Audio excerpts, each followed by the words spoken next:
แท็กมาเลยเด้อโอเคแจกฟรีครับผมบ้านกำลังขึ้นพี่น้องคุณอ่ะไม่หน้าบ้านกำลังใหญ่พี่น้องกำลังขึ้นดอกทานตะวันเล็กนะครับตัวนี้ดอกทานตะวันเล็กเมื่อวานนี้คุณกำลังขึ้นเขามาบ่งใช่เมื่อวานนี้ดอกทานตะวันเล็กเคยอยากได้เมาเด้อพี่น้องนะใครอยากได้แท็กมาเด้อเอาไปปลูกหลายให้หลายวานี่ดอกทานตะวันเล็กดอกเหลืองๆเลยพี่น้องนี่อยู่หน้าบ้านคอยนี่ผมมันขึ้นเองพี่น้องมันมีห่วงฝังดินได้แท็กมาเด้อพี่น้องเด้อผมก็ไปปลูกผมมีห่ามีห่วงพูดงามๆเขียวมาเอาตัวนี้พอดีปลูกตัวนี้นะนี่ผู้ใดอยากได้มาพี่น้องดอกทานตะวันเล็ก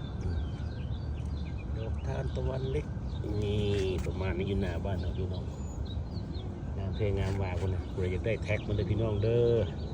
ดอกทานตะวันเล็กครับผมเอาไปปลูกงามเพลงงามวาพี่น้องเอ้ยมาเด้อใครอยากได้นะคุณผู้ใดอยากได้ไปปลูกแท็กมาเด้อมาเอาเลยนี่นะคุณ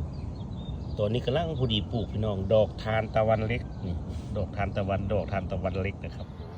FCคนใดอยากได้ดอกทานตะวันเล็กมาเอาเลยครับผมบ้านคอยไล่หลายไปอยากได้มาเอาละสิถ่ายให้เบิ่งเดี๋ยวนี้พี่น้องดอกทานตะเวนนี่ว่าดอกทานตะวันเล็กเพื่อจะได้มาเอาเลยพี่น้องไล่มันขึ้นเองเอาเขาจีถ่ายเบิ่งใครอยากได้แท็กมาเลยเด้อโอเคแจกฟรีครับผม